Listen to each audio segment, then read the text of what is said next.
দেখেন প্রত্যেকটা দাগেরিয়া আছে, উনি আমারে মারছে, সব দাঁড়া করে আমারে বলছে যে হরা হরা সরা, কেউ আমার গায়ে হাত তুলে না, উনি আমারে মারছে। ওই যে মারার দাগ আছে, আপনি দেখেন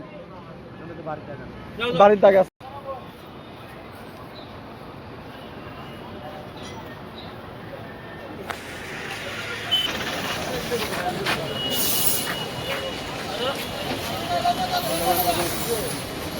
বলে না, না বললে আমাদের কেন পিটাইবো?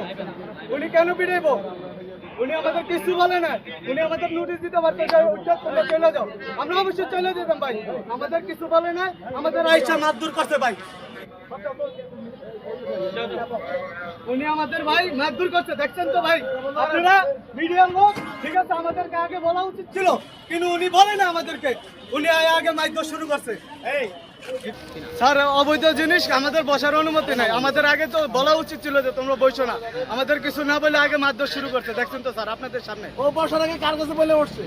এখানে তো হাজারো তো দোকানদার আছে, সবার তো কাউরে মারধর করলো না, আমার কি মারধর করলো কি জন্য ভাই?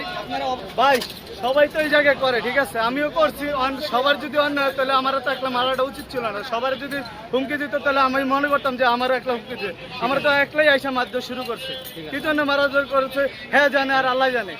আগে বলছি কোন সময় আইসা কেউ কিছু বলে নাই, ঠিক আছে মানুষের বলছিল, ঠিক আছে আমরা চলে গেছি, পুলিশের একলা তো যদি বলে আমাদের এরিয়া যতটুকু আমরা এর বাইরে যাইতে পারবো না। এই এরিয়াতে প্রত্যেকদিন বসে যায়, আজকে পরিষ্কার করলেন কালকে আবার বসে যাবে, সেক্ষেত্রে এখন আমাদের তো প্রতিদিনের কাজ এটা না, আমরা হচ্ছে যানজট নিরসনে কাজ করি, আজকে অভিযোগের ভিত্তিতে আমরা এটা করা হচ্ছে, এখন কালকে আবার বসে গেলে কালকে আবার করা হবে, প্রতিনিয়ত কাজ করা হবে।